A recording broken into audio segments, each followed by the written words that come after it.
Welcome to physics with Ranadeep. এখন আমরা যেটা নিয়ে আলোচনা করব সেটা হচ্ছে S equal to UT plus half AT square. এই সমীকরণটা আমরা প্রমাণ করব এবং সমীকরণটা আমরা প্রমাণ করব দুটো পদ্ধতি অবলম্বন করে।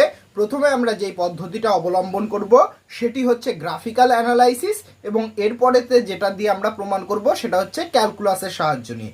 এছাড়াও তোমাদের এই সমীকরণটা আরও একটা প্রসেসে সমাধান করা যায়, সেটা হচ্ছে বীজগাণিতিক নিয়ম। সেটা সাধারণত তুলনামূলকভাবে সহজ এবং সেটা পরীক্ষায় একদমই আসে না, তাই আমরা সেটাকে অ্যাভয়েড করব। আমরা প্রধানত দুটো পদ্ধতিতে করব, সেই দুটো পদ্ধতি জানলেই চলবে। তো S equal to UT plus half AT square, এটা হচ্ছে একমাত্রিক গতির আমরা সমীকরণ পড়েছিলাম, ঋজু গতির সমীকরণ, মোশন ইন স্ট্রেট লাইন। তো সেই স্ট্রেট লাইনের একটা ইকুয়েশন হচ্ছে S equal to UT plus half AT square, যেখানে এস কি, এস হচ্ছে অতিক্রান্ত দূরত্ব। এখন অতিক্রান্ত দূরত্ব কি? অতিক্রান্ত দূরত্ব হচ্ছে, ধরো তুমি এই এ পজিশন থেকে বি পজিশনে যাচ্ছ। এখন তুমি এ পজিশন থেকে বি পজিশনে তো তুমি অনেক কটা রাস্তা দিয়ে যেতে পারো। এই 1 নম্বর রাস্তা দিয়ে যেতে পারো, 2 নম্বর রাস্তা দিয়ে যেতে পারো, 3 নম্বর রাস্তা দিয়ে যেতে পারো। তাহলে এই যে 1 নম্বর পথ দিয়ে গেছো এবং এই যে 2 নম্বর পথ দিয়ে গেছো, দুটোর কিন্তু অতিক্রান্ত দূরত্ব হচ্ছে আলাদা। কেন? কারণ এই যে 1 নম্বর পথটা, এটাকে যদি আমি একটা ফিতে দিয়ে মাপি, যে ফিতেটাকে যদি স্ট্রেট করি তাহলে যে রেখাংশটা পাবো, 2 নম্বরটাকে ফিতে দিয়ে মেপে যদি স্ট্রেট করি তাহলে কিন্তু একই রেখাংশ আমি পাবো না। তাই কাজেই 1 নম্বর পথটা আর 2 নম্বর পথটা, এই দুটোর কিন্তু অতিক্রান্ত দূরত্ব কিন্তু একই নয়। তো যখন আমি কোনো একটা বস্তুর বা বস্তুকণার যখন চলন হবে, অর্থাৎ বস্তুকণাটির যখন সরণ হবে, তখন তার সাথে সাথে কি একটা অতিক্রান্ত দূরত্ব থাকবে। সেই অতিক্রান্ত দূরত্ব এস নির্ণয়ের সূত্র কি? UT plus half AT square. যখন আমার জানা থাকবে বস্তুর প্রাথমিক বেগ এবং বস্তুর ত্বরণ। ত্বরণ কি? ত্বরণ হচ্ছে বেগ পরিবর্তন বাই সময়। অর্থাৎ কোনো একটা বস্তুর বেগ, ধরো প্রথমে 5 মিটার পার সেকেন্ড ছিল, সেখান থেকে বেগ বৃদ্ধি পেয়ে হলো 7 মিটার পার সেকেন্ড। তো 5 মিটার পার সেকেন্ড ছিল ইউর মান, সেখান থেকে বেগ বৃদ্ধি পেয়ে হলো 7 মিটার পার সেকেন্ড। তাহলে বেগ পরিবর্তন কত হয়েছে? V minus U by T, অর্থাৎ 7 মাইনাস 5 দেখা গেল 1 সেকেন্ডে বেড়েছে। তাহলে কত হবে? 2 মিটার পার সেকেন্ড স্কোয়ার। এটা হবে তার ত্বরণ। তাহলে সেই বস্তুর যদি আমি ত্বরণ জানি এবং সেই বস্তুর যদি সরণ নির্ণয় করতে হবে, সেই বস্তুর যদি আদিবেগ জানি এবং কত সময়ের অবকাশে হয়েছে সেটা জানলেই কিন্তু আমি S equal to UT plus half AT square সমীকরণ দিয়ে বস্তুটার অতিক্রান্ত দূরত্ব আমি খুব সহজেই নির্ণয় করে ফেলতে পারবো। তাহলে চলো শুরু করা যাক S equal to UT plus half AT square সূত্রের প্রমাণ। এবং প্রথমে আমি যেটা বলছি সেটা হচ্ছে গ্রাফিক্যাল অ্যানালাইসিস।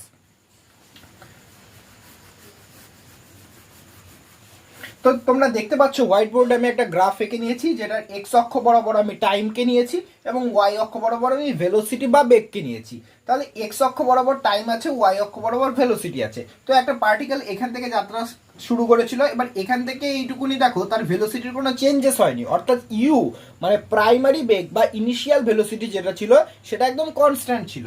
এবার সেটা এইখান থেকে এ থেকে বিতে যেই গেল সেখানে কিন্তু আমি চেঞ্জ হয়ে গেল, ভেলোসিটি চেঞ্জ হয়ে গেল। সেটাকে আমি লাল গাড়ি দিয়ে প্রকাশ করেছি। ভেলোসিটি চেঞ্জ হয়ে যাওয়ার অর্থ হচ্ছে এইটা কিন্তু তখন আর এরকম স্ট্রেট থাকবে না, সেটা একটা অ্যাঙ্গেল করে বেঁকে যাবে। তাহলে এই যে অ্যাঙ্গেলটা, অর্থাৎ টাইম অক্ষর সঙ্গে যেই অ্যাঙ্গেলটা করেছে যার নতি, সেই নতিটা প্রকাশ করে হচ্ছে তার অ্যাক্সিলারেশন বা থিটা। এবং প্রসঙ্গত এখানে বলে রাখি যে ধরো এটা যদি এক্স অক্ষ হয় এবং এটা যদি ওয়াই অক্ষ হয় এবং এটা যদি বস্তুর বেগ হয় ভি, তাহলে এই ভি অক্ষটা এই টাইম অক্ষের সঙ্গে যতটা ক্ষেত্রফল রচনা করে, কতটা ক্ষেত্রফল রচনা করেছে? এই যে এতটা ক্ষেত্রফল রচনা করেছে। তাই এই ক্ষেত্রফলটাই হচ্ছে তার সরণ বা তার অতিক্রান্ত দূরত্ব, এস এর পরিমাপ। তাহলে এস কিভাবে মেজার করব? এস মেজার করব হচ্ছে এই যে ভেলোসিটিটা, এই ভেলোসিটিটা টাইম অক্ষের সাথে যতটা ক্ষেত্রফল রচনা করেছে, অর্থাৎ এই যে ভিতরে যে ক্ষেত্রফলটা বা এরিয়াটা দেখতে পাচ্ছ, এই টোটাল এরিয়াটা কাকে নির্দেশ করবে? টোটাল এরিয়াটা নির্দেশ করবে ওই পার্টিকেলটার এস, মানে হচ্ছে অতিক্রান্ত দূরত্ব। তাহলে এখানে আমাদের এস নির্ণয় করতে গেলে আমাকে কি করতে হবে? আমাকে এইখান থেকে প্রথমে একটা এরকম লম্ব টেনে নিতে হবে, দিয়ে এইখানে ভিতরে যে ক্ষেত্রফলটা হবে সেই ক্ষেত্রফলটাই হবে আমার এস। তাহলে চলো এটা নির্ণয় করি। তাহলে আমি নাম দিয়ে দিই ও এ বি, এই জায়গাটার নাম দিয়ে দিলাম আমি সি,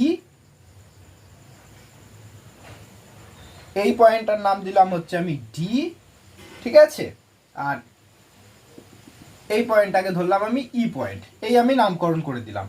তাহলে আমাকে বের করতে হবে ও এ বি ডি, এই ট্র্যাপিজিয়ামের ক্ষেত্রফল। তাহলে ট্র্যাপিজিয়ামের ক্ষেত্রফলের সূত্র হচ্ছে ট্র্যাপিজিয়ামের ক্ষেত্রফলের সূত্র লিখে দিই।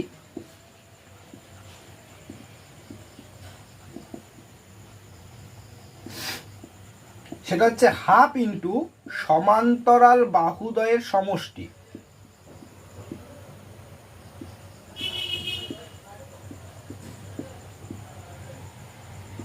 ইন্টু সমান্তরাল বাহুদ্বয়ের মধ্যবর্তী লম্ব দূরত্ব।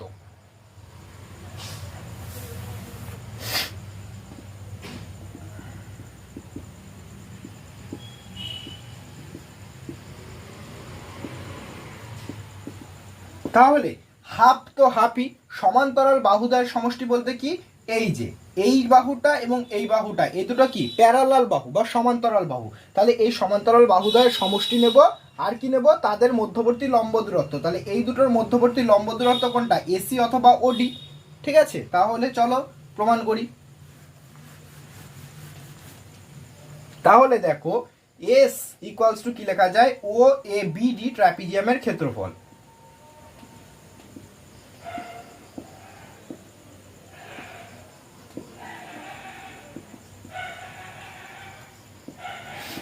তাহলে S equals to O A BD ট্র্যাপিজিয়ামের ক্ষেত্রফল, আর ট্র্যাপিজিয়ামের ক্ষেত্রফলের সূত্র কি বললাম, হাফ ইন্টু সমান্তরাল বাহুদ্বয়ের সমষ্টি ইন্টু তাদের মধ্যবর্তী লম্ব দূরত্ব। তাহলে হাফটাকে আমরা হাফই রাখবো। সমান্তরাল বাহু কোনটা, এ ও আর বিডি। তাহলে সমান্তরাল বাহুদ্বয়ের সমষ্টি নিয়ে নাও, এ ও প্লাস বিডি ইন্টু তাদের মধ্যবর্তী লম্ব দূরত্ব। তাদের মধ্যবর্তী লম্ব দূরত্ব হচ্ছে এসি। তাহলে এসিটাকে এসি রেখে দাও। তাহলে এখন বিডি, বিডি ইকুয়ালস টু কি লেখা যায়, BD equals to BC plus CD লেখা যায় না। পুরোটা যদি 10 সেন্টিমিটার হয়, এইটুকুনি যদি 3 হয় আর এইটুকুনি যদি 7 হয়, তাহলে 10 ইকুয়াল টু কিভাবে পাচ্ছি, 3 প্লাস 7। তাহলে বিডির জায়গায় আমি কি লিখতে পারি, বিসি প্লাস সিডি। তাহলে এটা আসবে half into A O plus BD. বিডির জায়গায় কি লিখবো, BC plus CD into AC.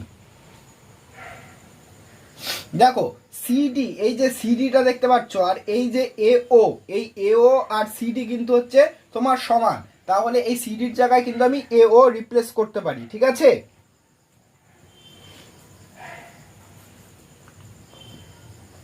তাহলে বসিয়ে দিই আমি, হাফ ইন্টু এও প্লাস বিসি প্লাস এও ইন্টু এসি। তাহলে আমাকে বের করতে হবে বিসি, এই যে এই বিসিটা বের করতে হবে। তাহলে আমি কি বলেছিলাম, অ্যাক্সিলারেশন মানে কি, এই থিটাটা।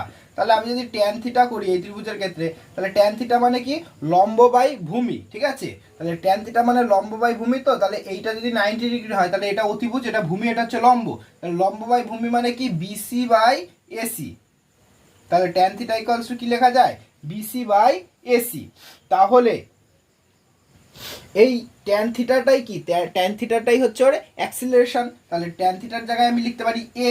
তাহলে আমি বিসি ইকুয়ালস টু কি লিখতে পারি, বিসি ইকুয়ালস টু লিখতে পারি AC into A, A for acceleration. তাহলে বিসির জায়গায় আমি কি বসাবো, বিসির জায়গায় আমি বসিয়ে দেবো এসি ইন্টু এ। তাহলে কি আসছে, half into A O plus AC into A plus এও। তাহলে এও প্লাস এও, দুটো এও আছে না, তার মানে কি 2AO ইন্টু এসি। এবার ভালো করে দেখো, হাফটাকে আমি হাফই রাখলাম, এও, এও মানে কি, এইখান থেকে এইটুকুনি দূরত্ব না।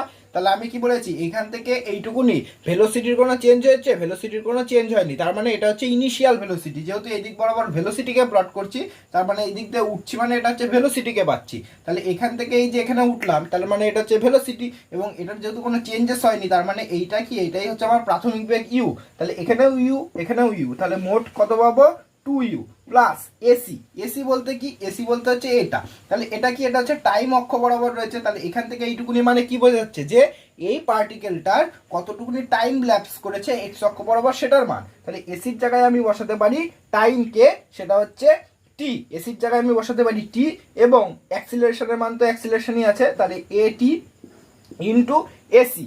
তাহলে এসি ইকুয়ালস টু কি লিখতে পারি, এসি, এসি মানেও হচ্ছে টি। তাহলে এসি ইকুয়ালস টু কি পাচ্ছি, তাহলে দেখো এসি ইকুয়ালস টু পাচ্ছি 2 কেটে যাচ্ছে, তার মানে পাচ্ছি U into T plus half, এটার সাথে গুণ হয়ে যাবে হাফ এ টি ইন্টু টি, তাহলে পাচ্ছি টি স্কোয়ার। তাহলে কি পেলাম, S equals to UT plus half AT square. অর্থাৎ আমার এই যে সমীকরণটা লিখেছিলাম সেই সমীকরণটা কিন্তু আমার প্রমাণ হয়ে গেল ফ্রম গ্রাফ বা লেখচিত্র। তাহলে যেটা বলছিলাম যে এখানে একটা পার্টিকেল যখন এইখান থেকে এইখানে পর্যন্ত গেছে তখন তার বেগটা কিন্তু কনস্ট্যান্ট রয়েছে, বেগ হচ্ছে ইউ। এই ইউর কিন্তু কোনো পরিবর্তন হয়নি, ইউর পরিবর্তন হয়েছে কোথা থেকে, এ থেকে বি পয়েন্ট পর্যন্ত হচ্ছে ভেলোসিটির চেঞ্জ হয়েছে, এবং ভেলোসিটি চেঞ্জ হয়েছে ভি, এবং যখনই ভেলোসিটির চেঞ্জ হয়েছে ভি এবং ইনিশিয়াল ভেলোসিটি ছিল ইউ, তার মানে তার একটা অ্যাক্সিলারেশন রয়েছে। কেন? কারণ অ্যাক্সিলারেশন ইকুয়ালস টু, আমরা জানি A equals to V minus U by T, অর্থাৎ বেগ পরিবর্তন বাই সময়। সেটা আমরা এই থিটা দিয়ে নির্ণয় করতে পারি, অর্থাৎ ট্যান থিটার মান যেটা বেরোবে সেটাই হচ্ছে তার অ্যাক্সিলারেশন। তাহলে সেখান থেকে আমরা অ্যাক্সিলারেশনের মান বের করে নিলাম বিসি বাই এসি, অর্থাৎ BC equals to AC into A. তাহলে এখন আমাকে বের করতে হবে অতিক্রান্ত দূরত্ব। অতিক্রান্ত দূরত্ব কি, এই যে এবি স্ট্রেট লাইনটা এই টাইম অক্ষের সঙ্গে যেই ক্ষেত্রফলটা রচনা করে তার সঙ্গে সমান থিওরিটিক্যালি। তাহলে এস ইকুয়ালস টু কি লেখা যায়, ও এ বি ডি ট্র্যাপিজিয়ামের ক্ষেত্রফল। তাহলে এখন ট্র্যাপিজিয়ামের ক্ষেত্রফল নির্ণয়ের সূত্র কি, যে সমান্তরাল বাহুদ্বয়ের সমষ্টি ইন্টু এই সমান্তরাল বাহুদ্বয়ের মধ্যবর্তী লম্ব দূরত্ব, মানে হচ্ছে ওডি অথবা এসি। তাহলে সমান্তরাল বাহু কোনটা, এও আর বিডি, তার দুটো সমষ্টি নিয়েছি ইন্টু তাদের লম্ব দূরত্ব হচ্ছে এসি। এখন বিডি কে ভেঙে লেখা যায় বিসি প্লাস সিডি, তাই বিডি কে ভেঙে লিখেছি বিসি প্লাস সিডি। ঠিক আছে, এবার দেখো এই যে সিডি সিডি আর এও এই দুটোর তো দৈর্ঘ্য সমান, তাই সিডির জায়গায় আমি লিখেছি এও। তাহলে এখন এই যে ও থেকে এ এইটুকুনি পর্যন্ত কি ইউ, ইনিশিয়াল ভেলোসিটি, তাই এওর জায়গায় আমি ইউ বসাতে পারি, আবার এওর জায়গায় ইউ বসাতে পারি। তাহলে মোট কত পাবো, 2u পাবো। ঠিক আছে, আচ্ছা বিসি, বিসি ইকুয়ালস টু বের করে রেখেছি, BC equals to AC into A, তাই লিখেছি AC into A. AC for কি, এসি ফর হচ্ছে এখান থেকে এইটুকুনি দূরত্ব, তার মানে এটা হচ্ছে ওডি, মানে হচ্ছে টাইম অক্ষে কতটা গেছে সেটাই হচ্ছে তার পরিমাপ এসি। তাই এসির জায়গায় আমি বসাতে পারি টি, আবার এই এসির জায়গায় বসাতে পারি টি। তাহলে আলটিমেট ইকুয়েশনটা দাঁড়াচ্ছে S equal to half 2u plus এটি ইন্টু টি। তার মানে এই দুই কেটে গেলে এখানে থাকছে ইউটি, আবার এখানে থাকছে হাফ এ টি ইন্টু টি, মানে হচ্ছে এটি স্কোয়ার। তাহলে কি পাচ্ছি, S equals to UT plus half AT square. এইবার আমি একই ইকুয়েশনটা ফ্রম ক্যালকুলাস দিয়ে করার চেষ্টা করব, ক্যালকুলাস বা কলনবিদ্যা। তো আমরা এই হরাইজন্টাল মোশনের আমরা আর একটা ইকুয়েশন জানি, সেটা হচ্ছে V equals to U plus AT. সেই সমীকরণটা ব্যবহার করে আমরা এটা সলভ করার চেষ্টা করব। তাহলে আমরা কি জানি, আমরা জানি যে V equals to U plus এটি।